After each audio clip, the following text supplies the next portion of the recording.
Programme में आपको खुशामदीद कहते हैं। मैं असदुल्ला खान हूँ। सेनेट के इलेक्शंस हो गए, वोटिंग हुई, बड़ा अवॉइड करने की कोशिश की गई कि वोटिंग ना करनी पड़े, और जो इफ़हाम व तफ़हीम के साथ अपोजिशन और हुकूमत का फॉर्मूला बना है उसके मुताबिक ही सेनेटर्स मुंतखब हो जाएं। रात गए तक कोशिश होती रही। 4 उम्मीदवार जिन्होंने अपने कागजात जमा कराए हुए थे, पीटीआई से नाराज़ थे, मान नहीं रहे थे, उन्हें बहरहाल मना लिया गया। लेकिन एक खुर्रम ज़िशान अड़ गए और उन्होंने कहा कि मैं दस्तबरदार नहीं हूँगा, और उनकी वजह से फिर वोटिंग कराना पड़ी। और वोटिंग के नतीजे में भी बहरहाल वही नतीजा सामने आया जो मीटिंग में या मुशावरत से या इफ़हाम व तफ़हीम के साथ एक फार्मूला बनाया गया था। यानी 6 सीटें पाकिस्तान तहरीक इंसाफ की और 5 सीटें अपोजिशन जमातों की, जिनमें 2 JUI, 2 पीपल्स पार्टी और 1 सीट जो है वो नून लीग की। ये फार्मूला बना था और इस फार्मूले के मुताबिक ही नताइज बरामद हुए हैं। खुर्रम ज़िशान साहब जो हैं, जिन्होंने कहा था कि ये बात सीट की नहीं है, बात वोटों की भी नहीं है, बात उसूल की है, मैं लड़ूंगा, एब्सोल्यूटली नॉट की उन्होंने का नारा लगाया था और पूछा था कि क्या हम कोई ग़ुलाम हैं, और फिर वो इलेक्शन में उतरे, लेकिन उन्हें कोई एक भी वोट नहीं मिला। इस सारी सूरत हाल में बहरहाल फिर भी कुछ सवाल तो उठते हैं।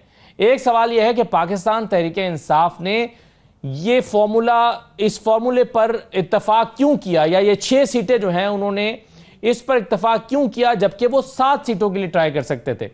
76 वोटों से उनके 4 जनरल सीट्स तो सिक्योर हो रही थी, और उसके बाद उनके पास 16 इजाफी MPs बचते थे, जबकि पीपल्स पार्टी और JUI के 17-17 और 18-18 वोटों पर भी सेनेटर मुंतखब हुए हैं। तो 16 इनके पास से, चाहे इन्हें 2 या 3 अगर मैनेज करने पड़ते, जाहिर है जिस तरह से बाकी लोग जमातें अपना जोर लगा रही थीं, तो एक 7वीं सीट जो है वो PTI सिक्योर कर सकती थी, मगर PTI ने इसको ट्राई ही नहीं किया। क्यों? और फिर कुछ लोग ये समझते हैं PTI के अंदर कि ये बहुत बड़ी बेउसूली है कि उन्होंने पाकिस्तान तहरीक इंसाफ ने नून लीग और पीपल्स पार्टी के साथ इत्तेहाद बनाकर इलेक्शन लड़ लिया। इन तमाम चीज़ों पर ज़रा गुफ्तगू कर लेते हैं, देखते हैं कि इस सारे मामले में पाकिस्तान तहरीक इंसाफ अपना मुहासबा कैसे कर रही है, सही किया, गलत किया। कुछ लोग इस सारे फार्मूले के ख़िलाफ़ खड़े हैं, कुछ साथ खड़े हैं। मेरे साथ प्रोग्राम में इरशाद भट्टी साहब मौजूद हैं, सीनियर तजज़ियाकार हैं। बहुत शुक्रिया भट्टी साहब, आपको खुशामदीद कहते हैं। अली बुखारी साहब हमारे साथ मौजूद हैं, पाकिस्तान तहरीक इंसाफ के रहनुमा हैं। और हमें इरफान सलीम साहब ज्वाइन कर रहे हैं, जिन्होंने कल रात अपने कागजात वापस ले लिए थे, लेकिन बहरहाल वो समझते थे कि ये उसूली तौर पर उनका फैसला दुरुस्त था कि वो इस पर डट जाएं। मैं सबसे पहले आपको सुनवा देता हूं कि जो नाराज़ रहनुमा हैं पाकिस्तान तहरीक इंसाफ के, जिन्हें नाराज़ रहनुमा कहा जा रहा है, इनफैक्ट वो नाराज़ क्या है, वो तो टिकट इलेक्शन लड़ना चाहते थे सेनेट का, वो क्या कह रहे थे कल तक, उनका क्या मौक़िफ़ था, ज़रा सुन लीजिए। इस वक्त खैबर पख्तूनख्वा के सेनेट इलेक्शन में जो खेल खेला जा रहा है, हम उसके खिलाफ खड़े हैं। हम उस इलेक्शन के खिलाफ जो गठजोड़ है, हम उस गठजोड़ के खिलाफ भरपूर तरीके से खड़े हैं। हम किसी सूरत भी पीछे नहीं हटे। मफाहमत में यकीन नहीं रखते उन लोगों से जो गासिब है, जो चोर है, जो लुटेरे हैं, जो इस मुल्क को तबाह बर्बाद करने वाले लोग हैं। मैं उनसे किसी सूरत में मफाहमत न करूंगा, और जो मफाहमत की कोशिश करेगा उसको हर सूरत में नाकाम करूंगा। मैं आज अनाउंसमेंट कर रही हूं कि हम लोग इलेक्शन के सेनेट के इलेक्शन से जो है वो रिटायरमेंट नहीं ले रहे हैं। मेरा जो ये फैसला है कि सिर्फ और सिर्फ इस असूल पे है कि सेनेट की सीटें हमारी खान साहब की अमानत है। ये सेनेट की सीटें ये पार्टी की अमानत है। इसको सेनेट की इलेक्शन में ये MPs की जो सीटें आई हैं, इस पर हमारे वर्कर्स ने बहुत मेहनत करके ये सीटें जीती हैं। और फिर उसके बाद इरफान सलीम साहब ने कल फिर ये कहा, कल जब कागजात अपने उन्होंने वापस लिए तो उन्होंने कहा कि बड़े बोझल दिल के साथ और नम आंखों के साथ वो ये फैसला कर रहे हैं। सुन लीजिए, फिर मैं उन्हीं से बात करता हूँ। हमें बहुत सी ऑफर्स आई, हम बगैर किसी लालच के जो है वो हम पीछे हट रहे हैं। मैं आपको यकीन से बताता चलूं कि मेरे अपने अंदर की जो जमीर है वो आज भी हमें झंझोड़ रहा है कि आप पीछे ना हटे, किसी सूरत भी आप पीछे ना हटे, आप मुकाबला करें। लेकिन हमें अपने जिस तरीके से जो लेटर हमें आया और जो फिरदौस शमीम नकवी साहब से जो फोन पे बात हुई और जितने भी मामला उन्होंने हमारे सामने रखे, उसके बाद मेरे ख्याल में इससे आगे जाना वो पार्टी के मफाद में नहीं है। लिहाजा हम पार्टी के मफाद में जो है वो अपने कागजात जो है वो विड्रॉ करते हैं। इरफान सलीम साहब खुशामदीद। सबसे पहले ये बताइए कि आखिर फिरदौस शमीम नकवी साहब ने ऐसा आपसे क्या कहा कि आपने कागजात विड्रॉ करने का फैसला किया? बिस्मिल्लाहिर्रहमानिर्रहीम। सबसे पहले आप सबका शुक्रिया जी। देखें, मेरा एक ट्वीट पड़ा हुआ है, तकरीबन कोई अगस्त में किया है मैंने, 2023 अगस्त में, जब 9 में हुआ था तो उसके बाद, और वो पेन ट्वीट है, अभी तक पड़ा हुआ है कि हम जो मिडिल क्लास सियासी कारकुन हैं उनको कदम कदम पर जो है ना अपनी पार्टियों से वफादारी का जो है वो रोज़ाना के हिसाब से हमें अपना सबूत देना पड़ता है।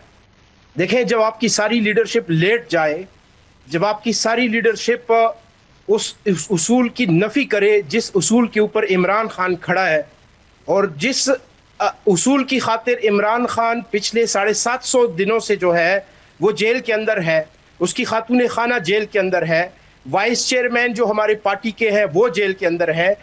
आप इजाज चौधरी साहब को देखें, मियां महमूदुर रशीद साहब को देखें, आप डॉक्टर यास्मीन राशिद साहिबा को देखें, हमारे जितने कारकुनान हैं उनके खुद के भांजे जो है उनको 10 साल मिलिट्री की कोर्ट से सजा हुई है, वो कैद में है। इस तरह सैकड़ों की तादाद में हमें हमारे दूसरे कारकुनान जो हैं वो मिलिट्री की। तो इरफान साहब, आप ये कह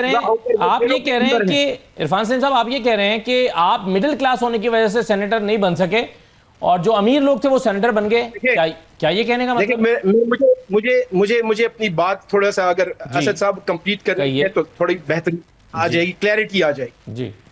हम ये कहते हैं कि इमरान खान जिस उसूल की खातिर खड़ा है और पिछले 3 साल से मुसलसल इस मुल्क में जिस तरीके से इंसानी हुकूक की खिलाफ वर्जियां हो रही हैं, आइन को पामाल किया जा रहा है, कानून को पामाल किया जा रहा है, इस मुल्क में मीडिया के ऊपर कदगने हैं, इसके यहाँ पे इजहार राय की जो आज़ादी है उसके ऊपर जो है वो कदगने हैं, हर किस्म की आज़ादी जो है इस मुल्क में स्लिप हो चुकी है। और फिर सबसे बढ़कर 8 फरवरी को जो कुछ हुआ, इस मुल्क का अवाम का मैंडेट जिस तरीके से छीना गया, उसके ऊपर फिर 26वीं आईनी तरमीम जो लोग लेकर आए वो आपके सामने है, आप देख लें। अब कैसे उन पॉलिटिकल पार्टीज के साथ मेरा लीडर इमरान खान जो है वो बैठना नहीं चाहता, और उसका ये स्टांस है कि ये लोग जो है इस मुल्क के ऊपर जितना जो जुल्म हो रहा है इस वक्त रिजीम चेंज के बाद के से मिलकर ये इस मुल्क को तबाह बर्बाद कर रहे हैं। आप देख लें कि क्या इमरान खान ने मना किया कि आप इन जमातों के साथ मिलकर सेनेट के इलेक्शन ना लड़ें और वोटिंग पर जाएं? क्या इमरान खान ने मना किया था? देखें, हमारी पार्टी का इमरान खान ने तो ये भी नहीं कहा कि आप जाकर इनसे बैठें और इनसे जो है वो आप बातचीत करें और इनसे बैठकर जो है आप इलेक्शन लड़ें। हम तो इस उसूल की बात कर रहे हैं कि इमरान खान वहां पे नहीं बैठना चाहता, आप कैसे बैठें? ठीक है ना जी। आप खुद अंदाजा करें कि ये सब कुछ जो हो रहा है, ये 27वीं आईनी तरमीम के लिए राह हमवार की जा रही है। सेनेट में जिस तरीके से 2/3 अक्सरियत अपोजिशन को आज मिली है, और आपके ख्याल में फिर अली मीन गंडापुर साहब और बाकी पाकिस्तान तहरीक इंसाफ के रहनुमाओं ने सहूलतकारी की है 27वीं तरमीम के लिए? देखें, मैं ये मुझे कहने की जरूरत ही नहीं है, आप देख लें कि हो क्या रहा है आपके सामने। आज जो रिजल्ट अभी आया है, पॉलिटिकल कमेटी को झूठ बोलकर ये कहा गया कि जी हमारे 25 से ज्यादा एमपीएस जो है वो बिक चुके हैं, हमें खतरा है कि हमारे जो एमपीएस हैं वो हमसे पीछे हट जाएंगे, लिहाजा हमें ये जो सेटलमेंट है ये जरूरी तौर पे करनी है। जब हम लोगों ने इनकार किया कि हम अपने कागजात वापस नहीं लेते, उसके बाद क्या स्टेटमेंट्स आई कि पाकिस्तान तहरीक इंसाफ की सूबाई हुकूमत और अपोजिशन मिलकर इलेक्शन इन नाराज अरकान के खिलाफ लड़ेगी। हम तो आखिरी हद तक जहां तक हम जा सकते थे हम वहां पर गए। आखिर में भी अपने जिस तरीके से हमें फोन कॉल्स आई ऊपर से लेकर नीचे तक जितनी भी लिडरशिप है, आज कोई ट्वीट्स कर रहा है, आज कोई क्या कर रहा है, अपनी आखिरी बात मुझे ये बताएं, फिर मैं भट्टी साहब की तरफ बढ़ूं और बुखारी साहब की तरफ। आप पर किसका इतना दबाव था कि रात गए आपको फिर हथियार डालना पड़े और कागजात वापस लेना पड़े? कौन था जिससे? खुर्रम ज़ीशान तो नहीं माने, आप कैसे मान गए? देखिए, मेरी बात सुने, मैं तो आप मेरा अगर ट्रैक रिकॉर्ड चेक कर लें, 9 मई के बाद इस पेशावर में मैं किसी की वो दिल आजारी नहीं करना चाहता कि कोई खड़ा था या कोई नहीं खड़ा था। मेरे से जो हो सकता था मैंने किया। मेरे भाइयों को, 3 भाइयों को, मेरे भाइयों को उठाया गया, मेरे घर के ऊपर बार बार जो है वो पुलिस के रेड्स होते गए। मैं केपी का पहला इनफोर्स डिसअपीयरेंस केस मेरा था।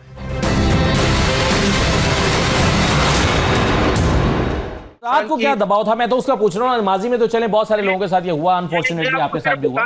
कल रात क्या दबाव था? आपको देखे हम उस रियासती दबाव के सामने तो खड़े हो गए, लेकिन अपनी पार्टी के दबाव के सामने नहीं खड़े हो सके। ये सब कुछ जो है वो आज वाजे आगे आपके सामने है। हम जहां तक जा सकते थे हम गए। ठीक है, हमारी अपनी एक लिमिटेशंस थी। हमने जो स्टांस लिया था इमरान खान की, बिल्कुल सही है। इरफान साहब साथ रहिएगा, मैं एक दो चीजें आपसे और पूछना चाहता हूं, लेकिन भट्टी साहब कैसे एनालाइज करते हैं सेनेट के इन इलेक्शंस को, जिसमें अली अमीन गंडापुर साहब और ज़ाहिर बैरिस्टर गौर भी, सलमान राजा साहब भी, जो पार्टी की क़यादत जिनके ये फैसले थे, एक सीट को और ट्राई कर सकते थे, लेकिन उन्होंने 6 सीटों पर इत्तफाक किया। और ये लोग कह रहे हैं कि उनके साथ बैठे जिनके साथ इमरान खान बैठना नहीं चाहता। क्या ज़रूरत थी आप उनके साथ बैठ के इलेक्शन लड़े? पहली बात तो इरफान सलीम साहब की 100% ठीक है कि इरफान सलीम साहब जैसे मिडिल क्लास जो कारकुन हैं वो हर रोज़ जीते हैं, हर रोज़ मरते हैं, हर रोज़ वो अपनी वफादारी का यकीन दिलाते हैं, हर रोज़ उनका हक मारा जाता है। लेकिन पाकिस्तान तहरीक इंसाफ में बैरिस्टर गौर हूँ, मजबूरी में ही चेयरमैन बने हुए हैं, कोई नज़रिए से लेना देना नहीं पीटीआई के, लेकिन आम वकील हैं। फ़ारूक हबीब हों, अली अवान हों, सदाकत अब्बासी हों, मुराद सईद हों और सैकड़ों और लोग, ये अली बुखारी साहब, सैकड़ों और लोग जो 2 बड़ी शाही पार्टियों में से मिसिंग थे, वो इस ये पार्टी लाई और लोग लीडर बने या सियासतदान बने। लीडर तो कायदे आज़म साहब ही थे, सियासतदान बने और ऊपर आए। लेकिन मैं इरफान सलीम साहब का दुख समझ सकता हूँ। ये हर पार्टी में और पाकिस्तान में स्पेशली, हम जैसे बांग्लादेश ले लें, पाकिस्तान ले लें, भारत ले लें, बहुत थोड़े चाय वाला कोई वज़ीर आज़म बन जाए, ये बहुत थोड़ी एग्जांपल्स हैं। दूसरी बात ये जो है कि ये जो 5-6 का फार्मूला है, मैं नहीं समझता कि कोई अगर ये 7वां ट्राई करते तो वो ले पाते। पहली बात तो ये है कि ये बंदर बांट है, और बंदर बांट शुरू हुई काजी फाइज ईसा के स्यातरीन फैसले से, और फिर उसके बाद बंदर बांट 8 फरवरी 2024 का इलेक्शन, फिर मखसूस नशिस्तों का इलेक्शन, फिर उस पीटीआई की मखसूस नशिस्तें छीन कर दूसरों को दे दी गई, फिर उसके बाद ये बंदर बांट हुई। ये 5, सबसे बड़ा सवाल तो ये कि 5 इनकी बनती थी, 1 या 2 मैक्सिमम, बाकी तो पाकिस्तान तरीके इंसाफ की हैं। हाँ। तो ये मेरा ख्याल है कि एक मुश्किल तरीन लम्हों में मुझे बहुत एतराज़ात में होते हैं अली अमीन गंडापुर साहब पर, लेकिन ये मुश्किल तरीन लम्हों में अच्छा फ़ैसला किया उन्होंने। इसलिए अच्छा फ़ैसला किया कि ये नोट चलने थे, ख़रीदो फ़रोख्त होनी थी। ये जो 5 या 6 हैं, हो सकता है इसमें से भी कोई एक और कोई ब्रीफ केसों वाला जीत जाता। नहीं, लेकिन उसमें काउंटर आर्गूमेंट ये है ना भट्टी साहब कि ठीक है ना, अगर फिर आपके लोग एक्सपोज हो जाते हैं, पता चलता है कि आपके लोग बिक गए हैं, आपके लोग किसी और को वोट कर रहे हैं, आपकी सेनेट की सीट एक और कम हो जाती, 2 कम हो जाती हैं, लेकिन पता तो चलता ना पीटीआई के अंदर क्या चल रहा है। भाईजान, कितनी दफ़ा आपने ये पता चलाना है कि पीटीआई के अंदर क्या चल रहा है? आपने सीटें लेनी है, आपने यानी आप कहते हैं कि इज्जत रहने दे, भरम नहीं, ग्राउंड रियलिटीज के करीब रह के आपने सियासत करनी है। इसमें इरफान सलीम साहब जो इमरान खान साहब के बारे में कह रहे हैं, ठीक कह रहे हैं, लेकिन ये क्या कोई खुशी का फैसला है? नहीं है ये। मुझे भी दुख हो रहा है कि इरफान सलीम साहब सेनेटर हो जाते तो क्यों कोई क़यामत आ जानी थी, लेकिन ये बड़ा एक न्यू नॉर्मल हालात हैं। अगर इसमें मिसाल के तौर पे आप कहते हैं कि वो कहते हैं कि हम नई फार्मूला बनाते, हम लड़ेंगे, हम 11 की 11 पे खड़ा करेंगे और 11 में से 4 मिलते हैं, और आपको कल पता चल जाता कि 35 जो आज़ाद अरकान हैं वो इधर हैं, वो इधर हैं, वो अदरवाइज भी तो हो सकता था ना, पीटीआई के लोग भी खरीद सकते। अदरवाइज कोई नहीं होना था। मिर्ज़ा अफरीदी साहब तो सुनाए गए बड़े, मिर्ज़ा अफरीदी साहब जीत जाते, फिर मिर्ज़ा अफरीदी साहब को तो अगर कोई भी ना भी करते तो वो जीत जाते, हो सकता है जीत जाते, लेकिन बाकी सदुल्ला साहब बाय द वे आज भी इलेक्शन हुआ है, अनअपोज नहीं हुआ, इलेक्शन हुआ है आज। हाँ, जी तो नहीं, अब तो इरफान भाई वो उन्होंने हुकूमत और अपोजिशन ने मिलकर लड़ा ना इलेक्शन, और लेकिन मैं तमाम तर तहफ़्फ़ुज़ात के बावजूद मैं इस हक़ में जाता हूँ कि ये मंडियाँ नहीं लगी, ख़रीदो फ़रोख्त नहीं हुई, पीटीआई ने इज़्ज़त से और कोई एक जो अपनी 6 सीटें लेनी थी वो ले ली, और इस बजाय इस चक्कर में एक पीटीआई को हम मैं और आप एतराज़ करते हैं कि सियासत नाम है दरवाज़े खोलने का, सियासत नाम है फ़ाम तफ़हीम का। आप लड़ने नहीं आए, आप दरवाज़े खोलें, आप रास्ता निकालें, आप इमरान खान बाहर आएँ, सारे बाहर आएँ, बाहर आकर सियासत करें, जेलों में रहेंगे, एक निज़ाम से आउट होंगे तो आपको कुछ नहीं मिलेगा। क्या किया था पाकिस्तान तहरीक इंसाफ ने जब कौमी असम्बली से निकली थी? बहुत सारे लोग थे, हो सकता है मैं भी उस वक्त बड़ा खुश हुआ हूँ, लेकिन एंड रिज़ल्ट, दोनों सूबाई हुकूमतें तोड़ी, एंड रिज़ल्ट अलमे इनकलाब बुलंद की एंड रिजल्ट सही है। पार्टी टूट गई ना, 3 हिस्सों में बट गई। तो आज मेरा ख्याल है अली अमीन गंडापुर हुकूमत ने इज्जत बचाई और बचाकर तो पतली गली से निकल गए। तो मैं इज्जत बचाओ, चाहे एक सीट गवा दो लेकिन इज्जत बचाओ। हाँ डेफिनेटली, बजाय इसके कि और गवा दी जाती। लेकिन बहरहाल दूसरे आर्गूमेंट में वो जो एक जज्बाती या एक पार्टी का कारकुन का आर्गूमेंट उसमें वजन है। लेकिन मैं समझता हूँ कि ये एक अच्छा फैसला। ग्राउंड रियलिटीज ये इश्यू कर रही है। लेकिन दूसरी तरफ फिर बुखारी साहब, ग्राउंड रियलिटीज तो ये है कि इमरान खान को भी जेल नहीं काटनी चाहिए, इमरान खान को ग्राउंड रियलिटीज का ख्याल करते हुए डील कर लेनी चाहिए, मुल्क से बाहर चले जाना चाहिए। वो क्यों फिर उसूली मौक़िफ़ से पीछे नहीं हट रहे? और अगर इमरान खान उसूली मौक़िफ़ पर कायम रहने की कीमत अदा कर रहे हैं तो बाकी लोग कीमत क्यों नहीं अदा कर सकते जी उसूली मौक़िफ़ की? बिस्मिल्लाहिर्रहमानिर्रहीम, बहुत शुक्रिया सर। देखिए जी, जब आप प्रिंसिपल स्टांस लेते हैं तो कीमत तो अदा करनी पड़ती है, इसमें तो कोई दूसरा ऑप्शन या दूसरी बात नहीं। और कीमत हमारी पार्टी ने प्रिंसिपल स्टैंड लेके पिछले 3 साल सेनेट इलेक्शन की बात कर रहा हूँ सर, पिछले 3 साल छोड़ दें, सेनेट पे आ जाता हूँ। देखिए, सेनेट में ये पहली दफ़ा नहीं हुआ। आपको याद हो तो 2021 का जो सेनेट का इलेक्शन था पंजाब में, उसमें भी नून हमारे अगेंस्ट पैच हुई थी। उस टाइम वो अपोजिशन में थी, उस टाइम जो है अपनी सीट पर शेयर्स के मुताबिक इलेक्शन नहीं हुए थे, वो डिसाइड हो गया था। 21 के हालात और आज के हालात में बड़ा फर्क है ना। लेकिन ये हालात सेनेट के लिए आप एक ऐसे शख्स को पार्टी का टिकट दे के जितवा रहे हैं जिसने पार्टी मुश्किल वक्त में छोड़ के चला गया था। इरफान सलीम तो अपनी मुश्किलात गिना रहे हैं ना। देखिए असद भाई, 2 चीज़ें आपको मैं अलग-अलग करके बताता हूँ। नंबर 1 ये है कि जो पार्टी के अंदर टिकट की डिस्ट्रीब्यूशन थी, और नंबर 2 चीज़ जो है वो ये है कि इलेक्शन जो है वो इस तरह हुए या नहीं हुए। सो पहले मैं ये एड्रेस कर देता हूँ कि इलेक्शन इस तरह पहले भी हुए या नहीं। सो मैंने आपको पहले बताया हुए, और उसकी वजह क्या थी। उसकी वजह ये थी कि अगर 2018 में आपको ले जाऊँ, जनरल इलेक्शन से पहले मार्च में सेनेट के इलेक्शन हुए थे, और आपको याद होगा कि उस टाइम इमरान खान साहब ने 18 अपने प्रोविंशियल असेंबली के मेंबर्स KP को निकाल दिया था पार्टी में से। हालांकि उस टाइम हमारी पार्टी की जो गवर्नमेंट थी KP के अंदर, वो जमात इस्लामी के साथ कोलिशन की वजह से थी। अदरवाइज हमारी सिंगल मेजॉरिटी इतनी नहीं थी कि हम वहाँ पर गवर्नमेंट बना सकें। लेकिन वो 18 लोगों को निकाला गया वहाँ से पार्टी से, जिनके ऊपर ये एलिगेशन था कि इन्होंने वोट्स जो हैं वो, इसका मतलब है कि उसूल पर समझौता नहीं किया गया अपने MP को। नंबर 1। नंबर 2 चीज़, अब आ जाता हूँ मैं जो आपने बात की पार्टी के अंदर। देखिए, मेरा अपना व्यू है और आई am speaking for my self. Party के जो वर्कर है राइट उसका है, इसमें कोई मेरी तरफ से दूसरी बात नहीं है। आप समझते हैं बेउसूली हुई है? जिसने मार खाई, जिसने कुर्बानियाँ दी, और उसका डेफिनेटली कंसिडरेशन होती है। कंसिडरेशन होने के बाद जो है उसको साथ जो पार्टी लीडरशिप है जो बैठी होती है आपकी कमेटी, मैं CC में बैठा हूँ, मैं लीगल कमेटी में बैठा हूँ, वो डिस्कशन होती है, उसके बाद डिसाइड किया जाता है। फिर खान साहब से परमिशन ली जाती है। अब उसके अंदर क्या चीज़ें डिसाइड होती हैं वो सारी की सारी देखी जाती है। बट साहब ने बिल्कुल ठीक कहा, मैं इनसे एग्री करता हूँ इस चीज़ के ऊपर कि बहुत सी क्या सराहियाँ थी जो फैसला स्टार्ट हुआ। अली बुखारी भाई से एक मुझे एक सवाल है। मिर्ज़ा अफरीदी साहब पे इस तरह आप बात कर रहे हैं जिस तरह वो पहले अजीत डोल का क्लास फेलो था।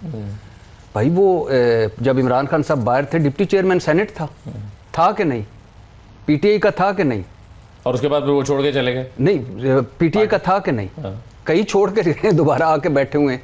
तो इस तरह मिर्ज़ा अफरीदी साहब को इमरान खान साहब ने डिप्टी चेयरमैन सेनेट बनाया, ये एक अलहदा बात है। ये बहस में मैं इस हक में हूँ कि एक तरह फिर इरफान सलीम हो, दूसरी तरफ मिर्ज़ा अफरीदी हो, तो हमारी पार्टी में मिर्ज़ा अफरीदी साहब को देखा जाता है। सही, फंडिंग भी चाहिए, जलसे भी चाहिए, जुलूस भी चाहिए। लेकिन इसमें सर ये जो एक नोटिफिकेशन मेरे हाथ में है, ये है जी, इस पर डेट लिखी हुई है 15 जुलाई, यानी चंद दिन पहले का। जो ये खैबर पख्तूनख्वा के जो पाकिस्तान तहरीक इंसाफ खैबर पख्तूनख्वा है उनकी तरफ से हुआ था, उसमें चेयरमैन को ये कहा गया था recommendation for the senate elections. अगर स्क्रीन पे दिखा भी दे तो उसमें जो रिकमेंडेशंस दी गई थी सेनेट इलेक्शन के लिए, उसमें नंबर 1 मुराद सईद, नंबर 2 इरफान सलीम, तीसरे नंबर पर फैसल जावेद, चौथे नंबर पर खुर्रम ज़ीशान, 5वें नंबर पर अजहर मशवानी, और फिर टेक्नोक्रेट सीट्स पर नूरुल्लाह कादरी और आजम खान सवाती के नाम हैं। ये रिकमेंडेशन चेयरमैन को पाकिस्तान तहरीक इंसाफ खैबर पख्तूनख्वा की तरफ से 15 जुलाई 2025 को दी गई, लेकिन इसे अक्सर नज़रअंदाज कर दिया गया। देखिए, अब ये तो इसका जो परफेक्ट आंसर अगर आपको चाहिए होगा तो या तो हमारे KP के सदर जुनैद खान साहब देंगे या हमारे CM अली अमीन गंडापुर साहब देंगे, क्योंकि हमारे सामने भी यही लिस्ट आई, क्योंकि मैं कोर कमेटी का मेंबर हूँ, वहाँ पर आई। उसके बाद इसके साथ बाकी जो है नाम, डेफिनेटली एक सीट के साथ आपके 2-3 नाम तो चल रहे होते हैं ना, पैरेलली वो चल रहे होते हैं, वो जो है चल रहे होते हैं, वो फिर खान साहब के बाद। अब मैं अपना आपको बता रहा हूँ, स्पीकिंग फॉर माई सेल्फ, कि हम खान साहब से मेरी तो मुलाकात हुई पिछले 1-1.5-2 महीनों से, क्योंकि जब हम जाते हैं तो मुझे रोक लेते हैं, बाकी चले जाते हैं।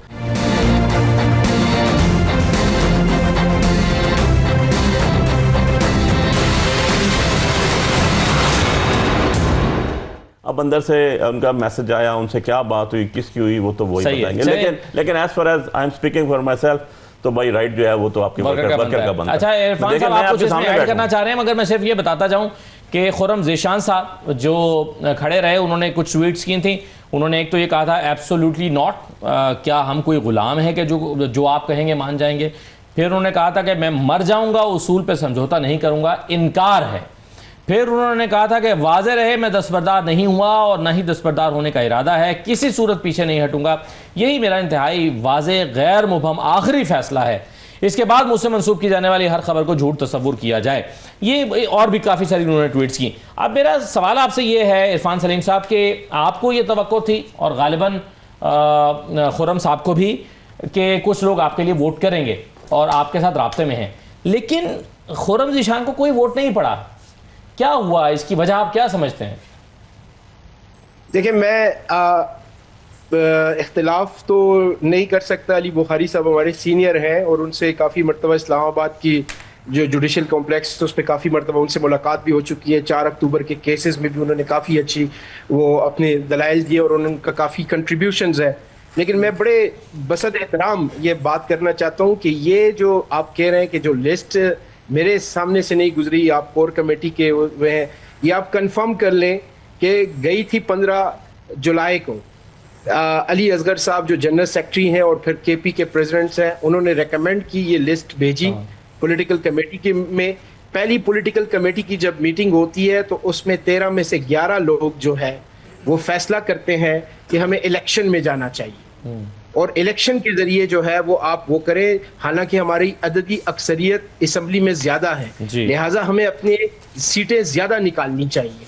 हमें अपोजिशन को देखे ना, अच्छा अगर फिर आप करते भी हैं, सेटिंग करते भी हैं, तो फिर हिस्सा बकदरे जुस्सा कर लें, फिर तो उसके मुताबिक आपको करना चाहिए था। जो उनकी स्ट्रेंथ थी तो उसके मुताबिक आप करते। आप खुद अंदाजा करें कि 92 स्ट्रेंथ आपकी है, उसके ऊपर आपके 4 सेनेटर्स आ रहे हैं और 53 उनकी है और उसके ऊपर आप उनको 3 सेनेटर्स दे रहे हैं। आज का जो रिजल्ट आया है 18 वोट ज्यादा हैं, तो आपको नहीं चाहिए था कि आप टेक्नोक्रेट में या फीमेल में या आप अपनी जनरल में एक बंदा इजाफी डालते? आपके इजाफी वोट 18 वोट आज आए हैं। आप देख लें जरा आपके सामने।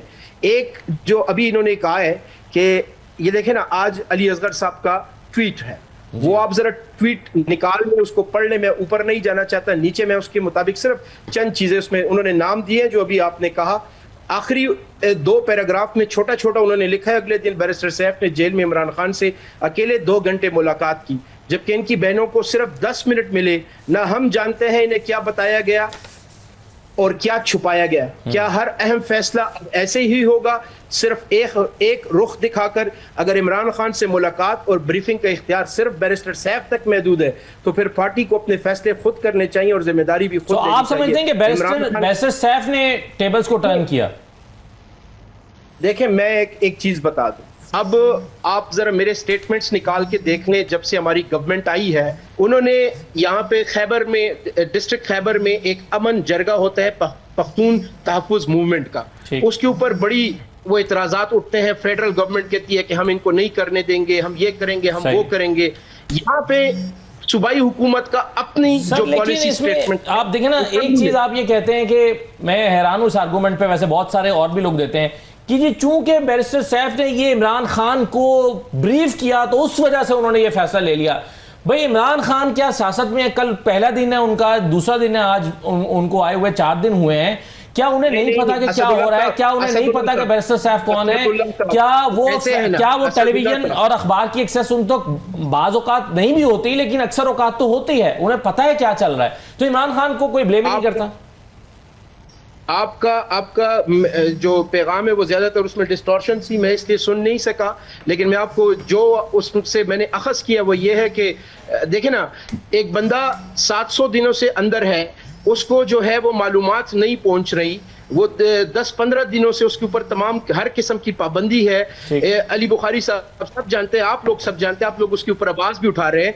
और एक बंदा जाकर उसको बताए कि जी ये लिस्ट है, यानी एक जज के पास अब जब जाते हैं तो एक वकील उसके पास जाकर एक साइड की बात करते हैं, तो क्या जज सिर्फ एक वकील की सुन के बात डिसाइड कर देगा? देखें, हम सिर्फ ये कहते हैं कि पॉलिटिकल पार्टियों के मामलात को शफाफ होना चाहिए। वो चाहे टिकट जिसको देते हैं, वो प्रोसेस देखें ना, पॉलिटिकल पार्टियां अपने नजरिए और मंशूर के ऊपर चलती हैं। इमरान खान जो नजरिया और जो मंशूर लेकर इस वक्त चल रहा है, तो क्या हम उससे रूगर्दानी कर सकते हैं? क्या आप सेंटिमेंट्स चेक कर लें? आपकी लीडरशिप के पास जवाब यह है कि भाई ये फैसला इमरान खान का ही है।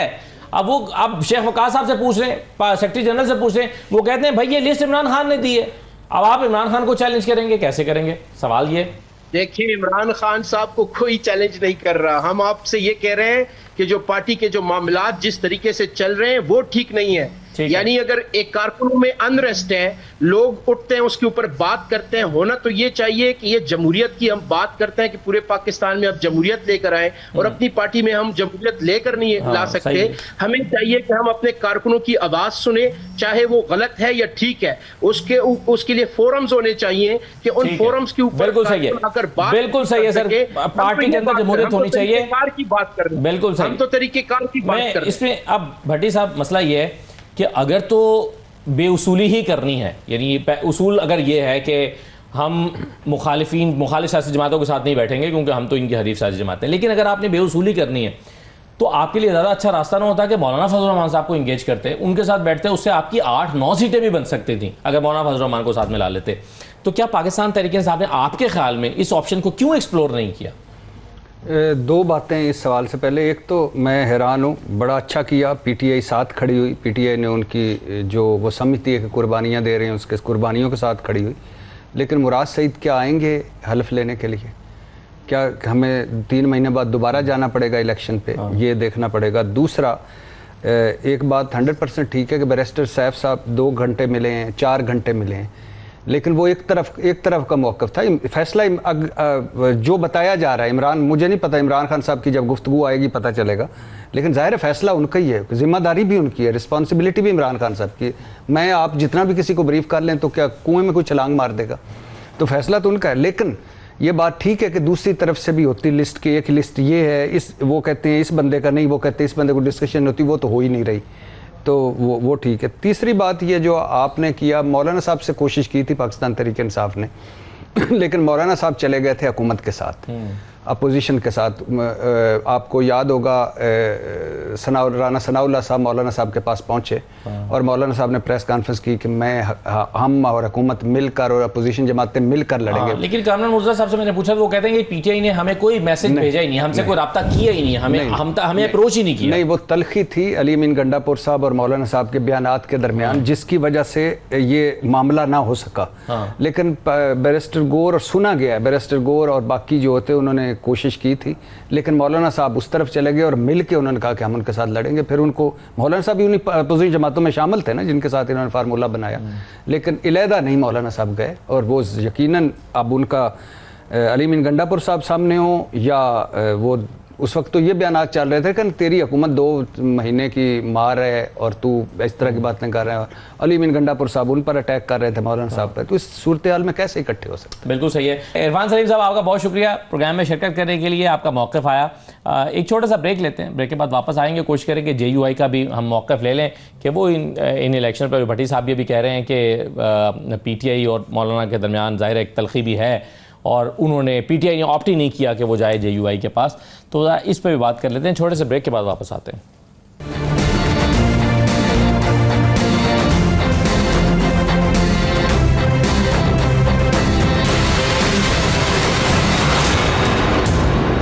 ब्रेक के बाद आपको दोबारा खुशामदीद कहते हैं। अली बुखारी साहब, मौलाना फजल रहमान साहब की बात हो रही है। पाकिस्तान तहरीक इंसाफ के पास ये ऑप्शन था कि वो अगर मौलाना फजल रहमान साहब के साथ मिलकर सेनेट के इलेक्शन में उतरे तो PTI की, यानी अगर मौलाना को 2 भी आप देते हैं तो आपकी 8-9 सीटें आप ट्राई कर सकते थे। तो इस ऑप्शन को क्यों नहीं ऑप्ट किया गया? इसलिए कि अली अमीन गंडापुर और मौलाना फजल रहमान के ताल्लुकात ख़राब हैं? यार बात यह है कि आपने देखना होता है कि politics is basically a game of possibilities. हाँ, बड़ी सिंपल सी बात है। और अगर मैं होता ज़रूर CM KP की जगह तो मैं इस ऑप्शन को भी ज़रूर मद्देनज़र रखता। लेकिन वहाँ डोमेस्टिक पॉलिटिक्स भी इन्वॉल्व है, क्योंकि अली अमीन गंडापुर साहब पहली दफ़ा नहीं, दूसरी दफ़ा नहीं, तीसरी दफ़ा जीते हैं मौलाना साहब वाली सीट से। सो ऑब्वियसली मेरे पीटीआई पे नाम तो भेजती, अगर इनकार आता तो जेयूआई की तरफ से आता ना, जेयूआई से पाकिस्तान तहरीक इंसाफ को तो फायदा हो रहा था। जेयूआई से मुलाकातों में या ऐसा नहीं है कभी भी कि जब भी मुलाकात की हमारे टॉप लीडरशिप ने या हमारे ऑफिस बेयरर्स या ऑफिस होल्डर्स जो हैं उन्होंने अली अमीन को जो CMKP हैं उनको ऑन बोर्ड नहीं लिया या उनसे डिस्कशन किए बगैर कभी सलमान राजा साहब चले जाते हैं या कभी सलमान अकरम राजा चले जाते हैं या कभी और चले जाते हैं, तो ऐसी बात नहीं है। अब इसके पीछे जो है क्या मुहरक़ात है, दैट इज़ समथिंग एल्स। लेकिन यह है कि ऑप्शन तो उसको अडॉप्ट किया जा सकता था, उसमें एक ऑप्शन था तो उस ऑप्शन को अडॉप्ट, और मैं समझता हूँ कि ऑप्शन ज़रूर बैकडोर डिप्लोमेसी के तहत किया होगा, उसमें कुछ ऐसी विजिबिलिटीज़ फिजिबिलिटीज़ नहीं नज़र आई होंगी, दैट्स वाई फिर ये अल्टीमेट किया गया। और मैं समझता हूँ कि ये भी अच्छा किया क्योंकि अदरवाइज सिक्योर कर ली बहुत सी सीट्स, नहीं तो इसमें भी प्रॉब्लम्स तो आ सकते हैं। चले जो हासिल हुआ उसी पे शुक्र मना रहे हैं आपके, चले देखिए 6 सीटें मिल गई, अल्लाह का शुक्र है, 8 नहीं आई, 7 नहीं आई, 6 तो आ गई। रियलिस्टिक अप्रोच होनी चाहिए ना सर, 50,000 वोट से जीत के बाहर बैठा हूँ ना आपके सामने, क्या कर लिया, पिटीशन लगी नहीं रही तो मैं क्या करूँ, वकील भी हूँ, तगड़े वकील हैं, सब कुछ है, इस्लामाबाद में बैठे हैं, कुछ भी नहीं हो रहा तो क्या करें, पर्चे भुगत रहे हैं, सुबह बेलें लगी हुई हैं, हो सकता है रात अंदर हो। सो दिस ऑल ये सारी चीज़ें चल रही हैं, तो आपको इसके मुताबिक प्रेजेंट सिनेरियो, प्रेजेंट हालात, सर्कमस्टांसेस के मुताबिक देखना है ना आप। सही है। चलिए शाहिदा अख्तर अली साहब हमारे साथ मौजूद है, बहुत शुक्रिया शाहिद साहब, खुशामदीद। ये हम डिस्कशन अब ये कर रहे हैं आज सेनेट के इलेक्शन के हवाले से कि पाकिस्तान तहरीक इंसाफ, मैंने कामरान मुर्तज़ा साहब से पूछा कि अगर वो आपसे रब्ता करते हैं और आप उनका साथ देते तो उनकी कितनी सीटें कैलकुलेट आप करते हैं कि होती हैं, वो कह रहे थे कि 8 हो सकती थी, पाकिस्तान तहरीक इंसाफ 6 की बजाय 8 सीटें जीत सकती थी। लेकिन इसके लिए ज़रूरी था कि जाहिर है जेयूआई भी मुस्बत जवाब देती है अगर पाकिस्तान तहरीक इंसाफ रजू करती तो। क्या इस वक्त बुनियादी रुकावट क्या है जेयूआई और पाकिस्तान तहरीक इंसाफ के ताल्लुकात में, शाहिदा साहबा?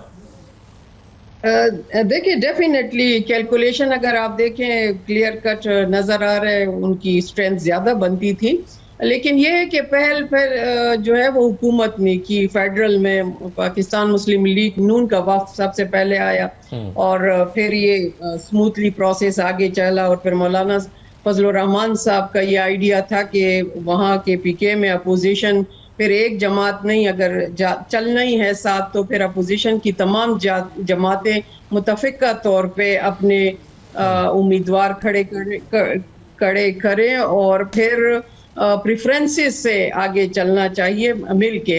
अली ख्वाजा साहब, ये वैसे काफ़ी दिन से ये मामला है, इलेक्शन अनाउंस हुए में है, एक तो खैबर पख्तूनख्वा में असम्बली का इजलास इलेक्शन से एक दिन पहले तक, यानी आप सोचें कि इसको काफ़ी लटकाया गया और फिर बुलाया ही क्यों गया अगर अरकान का हल्फ नहीं होना था तो, और अगर जो हल्फ है वो नहीं हुआ और तो फिर इजलास को जुमेरात तक मुलतवी किया गया, यानी हल्फ लेना ही नहीं था। क्या पाकिस्तान तहरीक इंसाफ सोच रही थी आपके ख्याल में?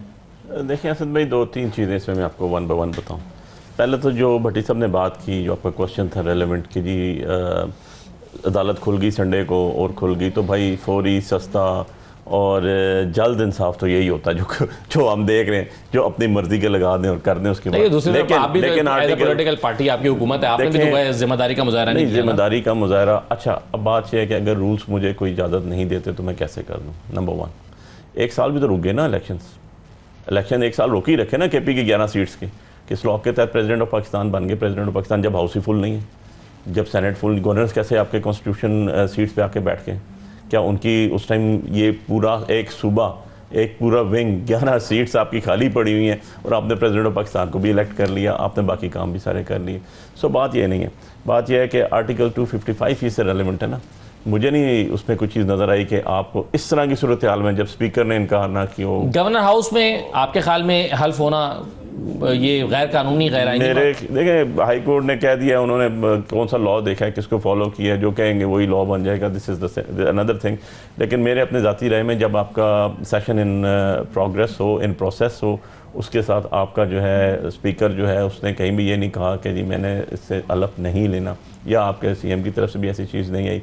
अगर कोई एक रीज़न दी गई, मैं कहता हूँ जी for the sake of argument सही है या गलत है वो एक अलग डिबेट है, लेकिन अगर एक कोरम पूरा नहीं, उन्होंने कहा जी कोरम पूरा नहीं है मैं नहीं कर सकता हूँ उसके अंदर, और नेक्स्ट डेट पे आ जाए, तो इसमें कोई लीगल एम्बिगुइटी नहीं है, इसमें कोई लीगल गलती नहीं है, इतने अर्जेंसी भी नहीं है कि यार जहाँ साल गुजर गया वहाँ 4 दिन और गुजर जाएंगे, कोई बात नहीं, बड़ी दफ़ा डेट दी ECP ने, बहुत से इलेक्शंस की डेट दी और बहुत से आगे करती रही वो। शाहिदा साहिबा, अब ये जो आज इलेक्शन हुआ है इसके बाद अगर JUI की सेनेट की सीट्स को मिला लिया जाए तो हुकूमत के पास जो नंबर हो गया है सेनेट में वो है 54 उनके पास पहले था, 5 मौलाना के सेनेटर्स थे यानी आपकी जमात के, 59 हो गए, अब 5 मजमूई तौर पर आज मिल गए आपको तो ये 64 हो गए, जो कि 2/3 अक्सरियत बनती है। इससे हुकूमत 27वीं तरमीम का रास्ता तलाश कर रही है कि चलिए अगर मौलाना फजल रहमान को जिस चीज़ पर मना लिया जाए उस चीज़ पर तो कम अज़ कम जो है वो हम उसमें कोई रुकावट नहीं होगी। तो इसको क्या इसी अंदाज में देखना चाहिए 27वीं तरमीम के तनाजुर में और हुकूमत की 2/3 अक्सरियत के तनाजुर में मौलाना की सीटों को मिला लिया जाए? तो देखिए, बिल्कुल जो चमगोइयाँ हो रही हैं और जो खदशात पाए जाते हैं तो वो तो डेफिनेटली यही नज़र आ रहा है कि 2/3 अक्सरियत के हवाले से ये फैसले हुए हैं और ये फैसले ज़ाहिर है वो देख रहे हैं ना स्टेप बाय स्टेप, जिस तरह पार्लिमानी अफेयर कमेटी में रेट्रोस्पेक्टिव लेजिस्लेशन की गई और आज़ाद अरकान के हवाले से और फिर रिज़र्व सीट पे जिस तरह के राह हमवार हुई, तो मैंने खुद इखलाकी तौर पे एब्सटेन किया और मैं इस हक में नहीं थी कि नज़रिए ज़रूरत के तहत हमें कोई ऐसी लेजिस्लेशन नहीं करनी चाहिए कि आज मेरे लिए कोई फ़ायदेमंद चीज़ है तो मैं उसको करूं और किसी और के लिए नुकसान है तो उस पर वोट करूं। अपनी जमात में भी मैंने भरपूर शुरू दिन से रिज़र्व सीट के हवाले से ये बात की कि टेक्निकली व्हाटएवर जो भी प्रॉब्लम है उनके साथ हो रहा है वो अपनी जगह पे है। अभी तो अदालत ने भी फैसला दे दिया, लेकिन हम इस फोरम पे जब लेजिस्लेशन करते हैं और फिर जब ऐसे आते हैं जैसे नैब के कवानीन को हमने चंद शख्सियात के हवाले से रेट्रोस्पेक्टिव इफेक्ट किया, तो मैंने इखलाकी तौर पे अपनी जमात को बता दिया कि मैं इस और वो कमेटी भी फिर मैंने क्विट कर दी। मैंने कहा मैं इस तरह की कानून साजी का हिस्सा नहीं बन सकती और उसी बेस पे फिर हमारी पार्टी में ये फैसला हुआ कि अपील में हम नहीं जाएंगे। रिजर्व सीट जिस तरह भी डिस्ट्रीब्यूशन होगी लेकिन हम उसकी डिमांड नहीं करेंगे। तो फिर जाहिर है आपने देखा कि इंडिविजुअली जिसने करना था अपील में हमारी पार्टी का वो तो अलग सिस्टम है, फिर जो डिस्ट्रीब्यूशन हुई और एक सिस्टम है, फिर एक बंद गली से निकलना भी होता है, तो उसके लिए फिर आपके सामने ये सारी चीज़ें आ गई हैं। लेकिन अभी मैंने एक तो इखलाकी तौर पे बताया कि पर्सनली मैं इसके हक में नहीं थी, बाकी अभी अदालतों ने जो फैसला दिया। लेकिन वो आपकी पार्टी के लोग पहले इलेक्शन कमीशन के पास तो शाहिदा साहब जा चुके थे ना, कामरान मुर्तज़ा साहब खुद, कि भाई ये मखसूस नशस्तें इंडिविजुअल्स को नहीं दी जा सकती, आज़ाद लोगों को नहीं दी जा सकती, ये बाकियों में तकसीम की जाए और हमें भी दी जाए। तो ये तो इलेक्शन कमीशन में तो आपकी पार्टी पहले ही फरीक बन के नून लीग और पीपल्स पार्टी के साथ जा चुकी थी ना।